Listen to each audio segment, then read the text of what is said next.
El Observatorio Faros de la Infancia y la Adolescencia del Hospital Sant Joan de Déu ha presentado un estudio sobre la creatividad en la educación, un informe que pone de manifiesto que la creatividad es a día de hoy una competencia necesaria tanto para el correcto desarrollo del niño, del adulto y para el desarrollo de la propia sociedad. El fomento de la creatividad en la escuela favorece una de las premisas que no se deberían obviar para educar a niños felices. Invertir en educación basada en la creatividad es invertir también en salud. Vamos a ver cómo se aplican en algunas escuelas, como el Colegio Montserrat. Si tuviéramos que dibujar la escuela ideal donde los niños fueran por encima de todo felices, ¿cómo sería? Una escuela donde caras como estas fueran sustituidas por estas otras. Y es que, como el laberinto que elaboran a su manera estos pequeños de 4 años, la escuela a veces se convierte en un laberinto sin salida para muchos de ellos. Cada vez hay más voces en el ámbito educativo que plantean la necesidad de nuevos paradigmas, diseños curriculares y profesionales, que tengan en cuenta la importancia de la estimulación temprana porque el niño disfruta aprendiendo, desarrolla su creatividad e imaginación, sus capacidades, fortalezas y reconoce así sus debilidades. Y contrariamente a lo que piensan algunos, la creatividad no es exclusiva de unos cuantos, sino que se puede desarrollar. Para activarla es cuestión de tocar la tecla adecuada, en este caso, la cuerda adecuada. Yo no creo que no haya personas creativas. Yo creo que lo que a la gente le podría faltar, a la gente que se le puede llamar menos creativa, son inputs. Entonces, yo creo que cuanto más creativo eres, es por lo que has vivido en tu vida antes y lo que has mamado. Entonces, si tú has recibido mucho input de cualquier fuente, serás más creativo que si no lo eres. Sin duda que hay una parte innata, pero no creo que los que no lo tengan de nacimiento no lo puedan desarrollar. Y en todas las asignaturas, en lenguaje a través de un programa de lectoescritura creativa. Primero trabajamos un poco lo que es con nuestro cuerpo, experimentamos todos los trazos con nuestro cuerpo, porque aparte de trazarlo de manera grafomotriz, también en el momento en que el alumno lo experimenta, pues se queda más con el sistema. Luego pasamos un poco a mesa, que es lo que están haciendo ahora, y ellos libremente van creando los trazos con diferentes materiales, con palos de helado, con plastilina, con fichas, con todos los materiales posibles. Eso es un momento de experimentación. Y el último momentito serían los 5 minutos últimos de la sesión, realizarían la ficha para demostrarnos a los adultos que realmente han entendido el concepto. En matemáticas también a través del juego.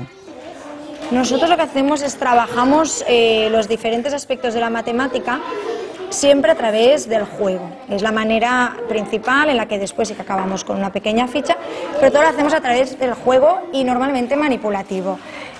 Cualquier concepto que ellos pueden tocar es mucho más fácil a la hora de entender y de aprender.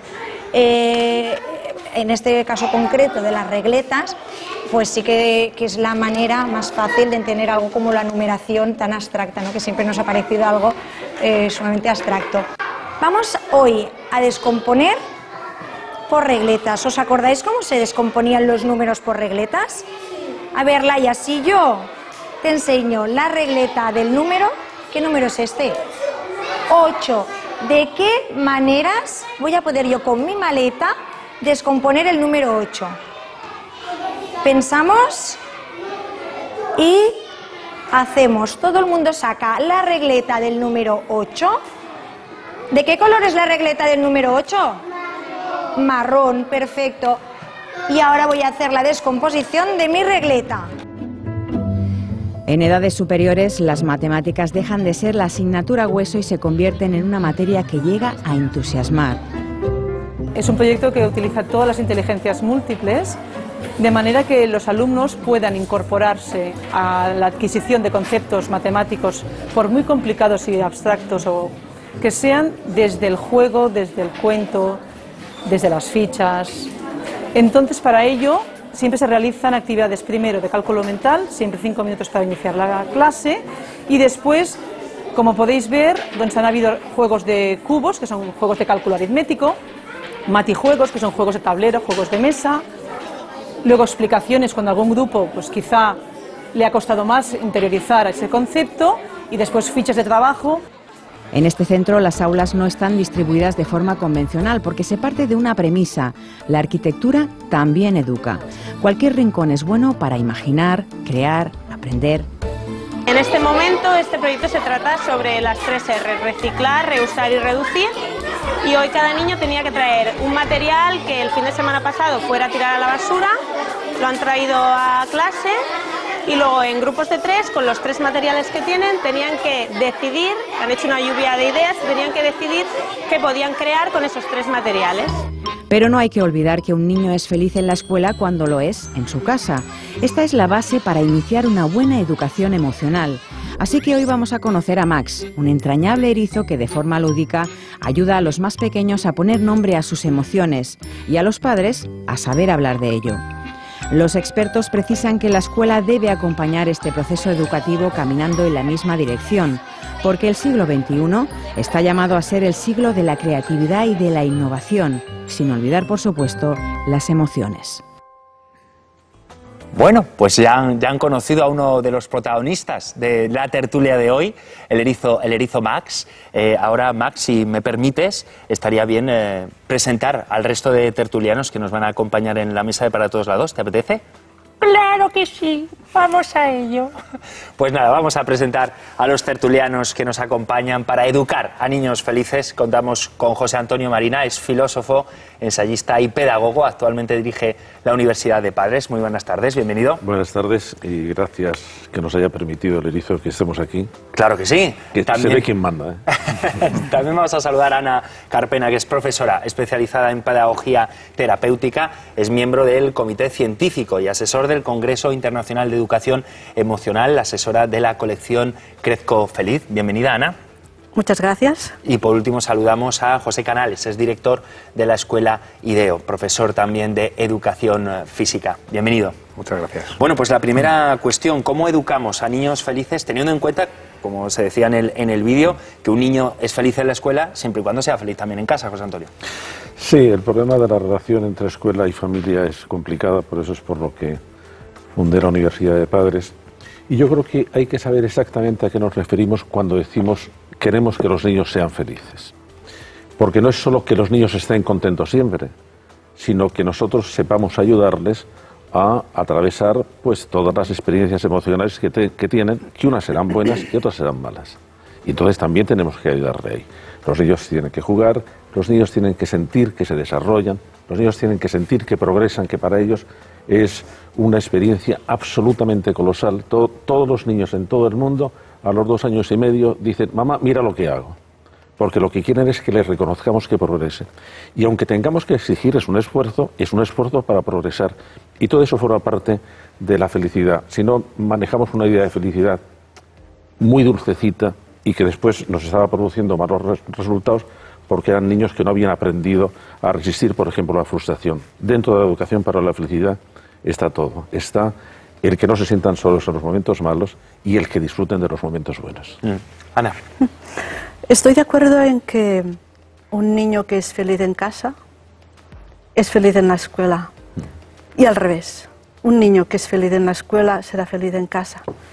Es de vital importancia los dos aspectos, los dos ámbitos, porque podemos tener un ambiente muy saludable, muy amoroso en casa, pero si en la escuela el niño no es bien atendido, regresará a casa con un peso, con un malestar, que a lo mejor si no hay una buena relación entre padres y maestros, ni la propia familia puede ayudar a arreglarlo, ¿no? a reconducir este malestar.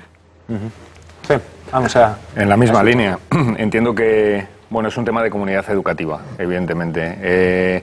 Los niños, la pretensión que todos tenemos es que disfruten jugando, que disfruten aprendiendo, pero para eso sí que nos tenemos que implicar plenamente, como dice José Antonio, especialmente las familias, no solo por parte de las familias, sino que desde el centro educativo abran la puerta a las familias. Ese es uno de los grandes problemas que tenemos ahora mismo. Parece que estamos unos enfrente de otros, ¿no? Y ni mucho menos tiene que ser así, tiene que ser al contrario, tenemos que ir juntos. Y tenemos que ir juntos en un triángulo que son los trabajadores, docentes y personal de administración del centro, las familias y el alumnado. Es fundamental que todos trabajemos en esa línea. Pero cada vez es cierto, se constata una mayor preocupación, un mayor interés por la educación emocional de los niños, pero parece un poquito la asignatura olvidada en todo programa educativo. No sé por qué cuesta tanto. Sí, pero fíjate, yo que soy con mucho el más viejo de vosotros, cuando yo empecé a escribir sobre los sentimientos, y fue en el año 93, Del tema de los sentimientos y de las emociones no se hablaba en ningún sitio. Por ejemplo, en las carreras de psicología no se trataba el tema de las emociones porque se trataba únicamente como el capítulo de una asignatura que era motivación. Y se creía además que las emociones no se podían enseñar, no se podían educar y que no sabíamos prácticamente nada de ello. Después apareció una constatación clarísima, que es que todo lo que hacemos, en todos los momentos lo hacemos o para mantener un estado emocional o para cambiar un estado emocional, y que no podíamos comprender el comportamiento de las personas si no sabíamos descubrir cuáles eran las emociones que estaban graduando su comportamiento, que estaban modulando el comportamiento, y que había que enseñar a las personas a reconocer sus sentimientos, a reconocer el sentimiento de los demás, a saber controlar los propios sentimientos, a saber tratar con los sentimientos de los demás y a saber automotivarse. Y entonces apareció decir, oye, que esto es muy importante, que no vale la pena. Gracián, que era un gran escritor, muy pesado, pero un gran escritor, decía, de nada vale que el entendimiento se adelante si el corazón se queda. Y entonces nos dimos cuenta de que cuando queremos enseñar fundamentalmente a tomar decisiones, a aprender, a disfrutar con lo que se aprende, a saber cómo se hacen proyectos o cómo se hacen planes, no tenemos únicamente que ceñirnos al aspecto cognitivo, sino que tenemos también que acompañarle en todo lo que tiene que ver con los afectos, con las emociones, con la motivación. Y de repente dijo, pero se nos había olvidado esto. No, todos los buenos maestros lo habían hecho siempre. Pero lo que pasa es que no teníamos digamos, un sistema más organizado y sistemático de hacerlo. Cada vez está más introducido el tema en las escuelas, cada vez hay más interés por parte del profesorado, por parte de las familias, en que el tema de las emociones e incluso más allá, ¿no?, de la educación integral de la persona se integre en la escuela y cada vez hay más interés.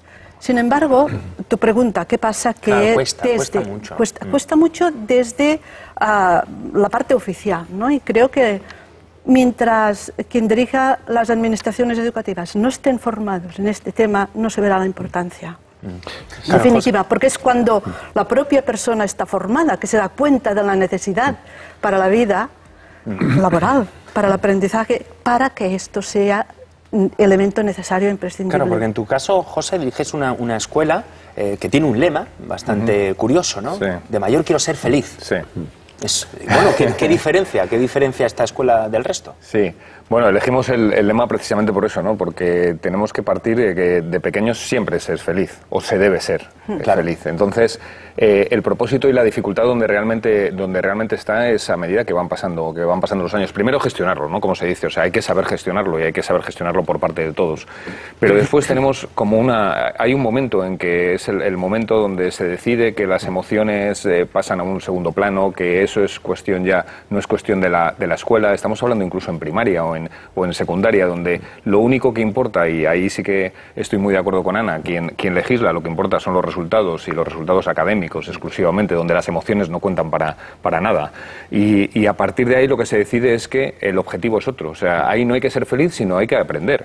No hay que tener control sobre las emociones y resistir la frustración, sino lo que hay que hacer es sacar resultados. Es que es lo único que importa y es lo único que nos exigen. Y esa es la gran equivocación. Por ahí es por donde nosotros queremos que eso no sea así y queremos que la felicidad no solo sea de los alumnos, sino que sean de las familias y que sean de los propios trabajadores, ¿no?, de los propios profesores. Pero fíjate que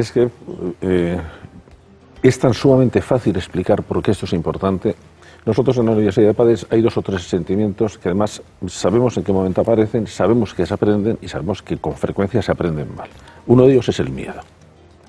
El miedo es un sentimiento que acompaña la vida de todas las personas, pero que los mecanismos para responder al miedo se van aprendiendo en la primera infancia y otros en la adolescencia.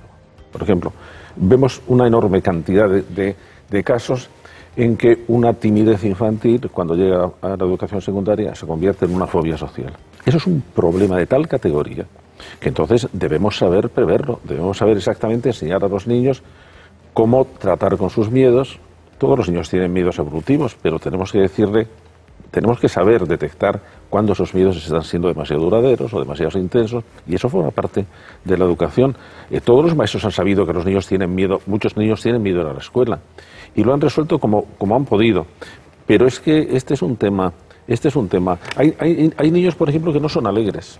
Dice, ¿pero cómo va a ser un niño alegre? ¿No? Estamos viendo muchos niños tristes en la escuela. Estamos viendo que se nos están metiendo depresiones en la escuela. Y todas esas cosas forman parte, exigen muchísimo más todavía el interés por la educación emocional a todos los niveles escolares. También la adolescencia. No solamente la escuela infantil, sino también la adolescencia. Hablando de miedos, perdona. Sí, adelante, Ana. Hablando de miedos, creo que uno de los factores para que las distintas administraciones educativas pongan énfasis en que se realice la educación emocional en la escuela es su propio miedo. Porque entrar en este terreno todavía se considera como que es ser blando, es ser débil. Hablar de las emociones es algo femenino y que no es serio. Por tanto, el primero que se atreva a tirar esto adelante puede ser tildado de débil, de blandengue y de que se preocupa de cosas innecesarias. Son los miedos, ¿no? Parece que superamos los miedos y los miedos los vamos llevando el resto de la vida. Y si no lo sabemos gestionar, se nos pueden poner incluso en facetas tan importantes como estas. Bueno, habría que cambiar quizás ese lema, ¿no? De pienso, luego existo, quizás sería mejor siento, luego existo. Sí, ¿no? sí, desde luego. Sí.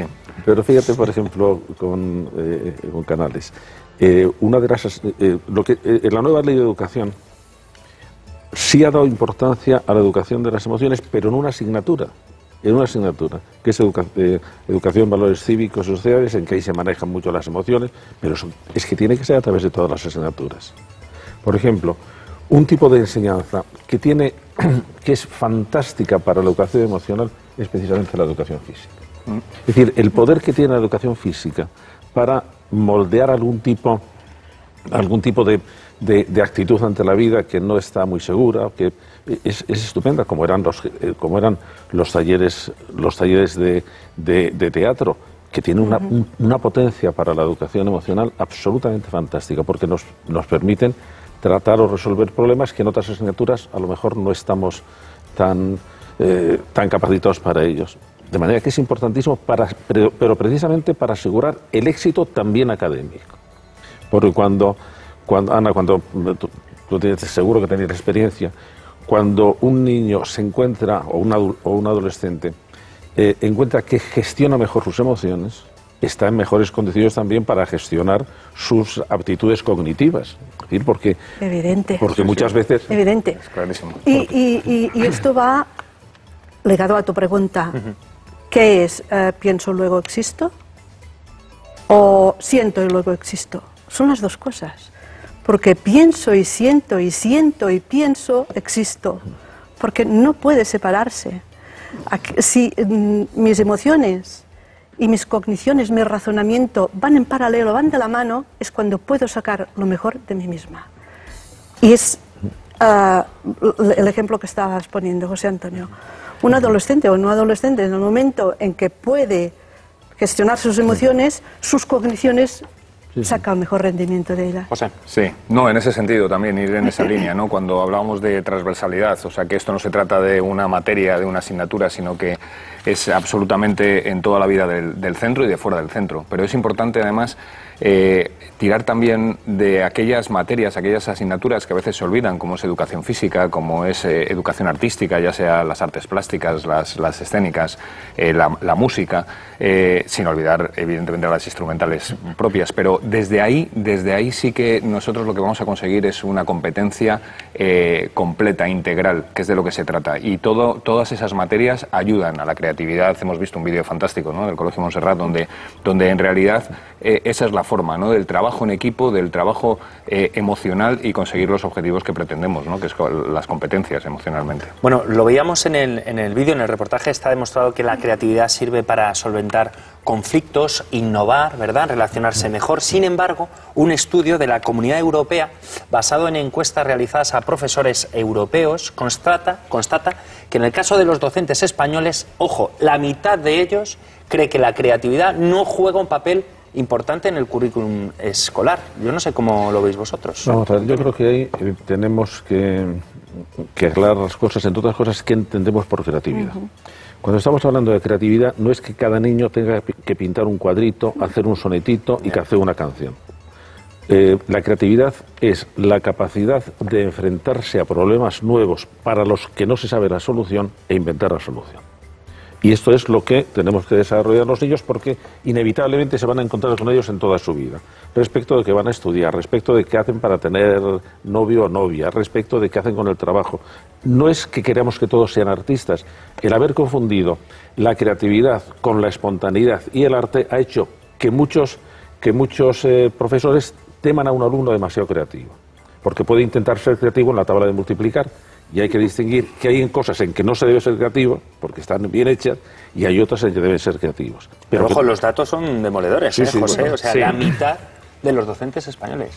No, pero es por esa confusión, ¿eh? Sí, es cierto que la confusión existe. También es cierto que bueno, los planes de formación, especialmente del profesorado, ya digo, yo creo que en ese caso de secundaria, ¿no? Que no está muy dirigido hacia lo que es la escuela, ¿no? El profesorado de secundaria no tiene una especialización determinada para después impartir clases. Esa es una de las grandes dificultades que nos podemos encontrar. Se acepta mucho mejor la creatividad, las emociones en lo que es las etapas infantiles y primarias que en secundaria, y yo creo que la razón, entre otras, está por ahí. Ahí sí que hace falta darle una vuelta importante. Yo creo que hace falta darle una vuelta importante a muchas cosas, pero a la formación del profesorado también. Mira, en este estudio fue el estudio TALIS, que ha hecho la OCDE, y que yo hice la revisión para España, y había casos verdaderamente demoledoras. Por ejemplo, el 40% de los profesores de secundaria en España decían que nadie les había dicho nunca si estaban dando bien o mal las clases. Es decir, que la formación del profesorado es un crimen, como se ha hecho en España, es literalmente un crimen. ¿Por qué? Y el nuevo presupuesto, por si acaso lo tuviéramos mal, se ha reducido cerca del 14% el presupuesto para la formación del profesorado. Y mientras no tengamos grandes equipos directivos de los centros, y tengamos un profesorado que se tiene que estar reciclando continuamente, porque nuestros alumnos cambian.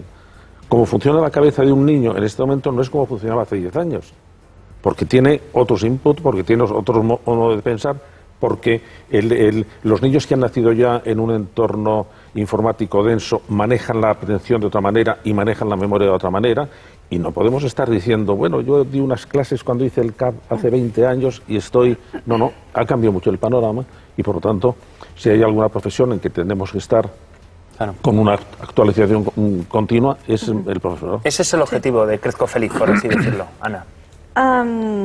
Bien, el objetivo de Crezco Feliz es iniciar la educación emocional en los niños.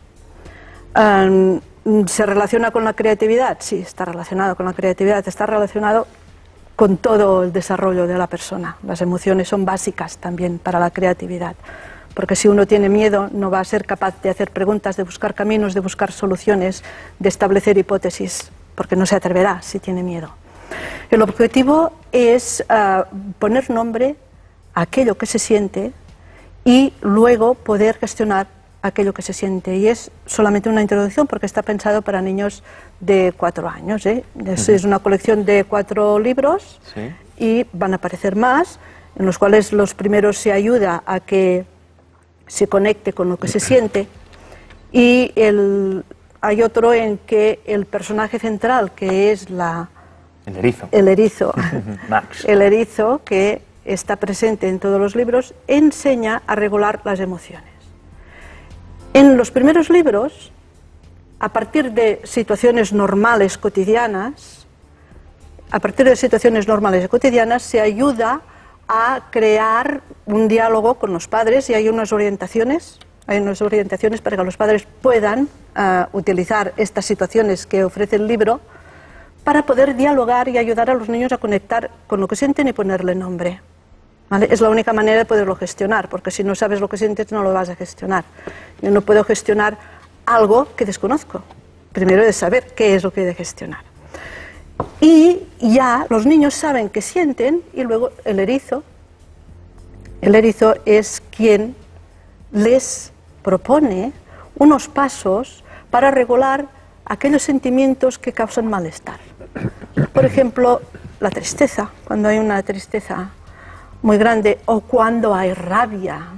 Los niños tienden a comunicar su rabia, su enfado, su enojo físicamente, dando un empujón, con la pelea. Entonces es, primero, le dice el erizo, cuando sientas que te sientes de esta manera, lo primero que haces es concentrarte en ti mismo. Entras en tu interior. Una vez estás en tu interior, respira profundamente y después de respirar, pregúntate a ti mismo cómo te sientes. Y cuando ya sepas cómo te sientes y sabemos que está más tranquilo porque ha bajado, las hormonas del estrés han bajado con esta parada, vuelves a salir de tu interior, podrás expresar tranquilamente cómo te sientes y buscar una solución. Pedir ayuda o tú mismo poder solucionar, pero desde la tranquilidad. Esta sugerencia luego se enseña a los niños a hacerla. Los niños no pueden doblarse así en sí mismos, pero sí que les podemos enseñar es a abrazarse a sí mismos. Y es la introducción de una autorregulación. Hay niños muy impulsivos que delante de una situación muy estresante lo primero que hacen es actuar hacia afuera. Es al revés, actúa sobre ti mismo, tranquilízate.